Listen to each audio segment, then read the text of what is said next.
Good morning, viewer. Welcome to our FTV. Sandra, a 43-year-old media lawyer based in Los Angeles, had been toying with the idea of breast augmentation since her 20s, but was always put off by the pain of the procedures. So, the long recovery time and that idea of having this kind of foreign sac in your body. So when Sandra, who wanted to protect her identity for privacy reasons, heard about a new injectable body contouring products last summer, she was intrigued. No synthetic fillers, no implanted sacs, no downtime. You hit a certain age and you decide, I am going to do something for myself at this point, she said. The product she found, aloe clay, pronounced aloe clay like the earthy sculpting material, is quick to administer. Nicknamed the lunchtime boob job, it often takes less than an hour to inject and does not need general anesthesia or a hospital setting. Plus, the aftercare instructions, Sandra said, were shockingly easy.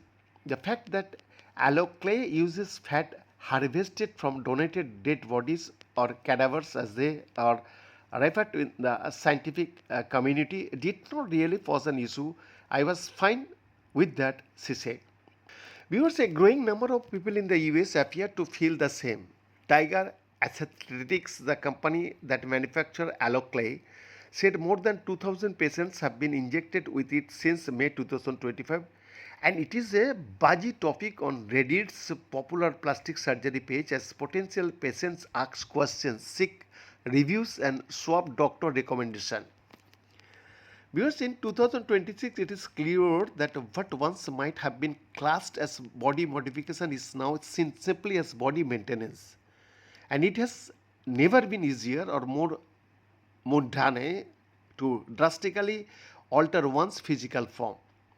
Rib remodeling, upper blepharoplasty, lower blepharoplasty made facelift, lower facelift, deep line facelift, as science and surgical technique progress ad nauseum. So does our appetite for new curves, tighter skin, surfer jawlines, aloe clay. One of the more inventive products in this category is our latest reminder. But for every plastic surgery clinic calling the injectable a next generation advancement, there is an equal number of headlines branding it zombie filler or crops injection. When the exclusive report.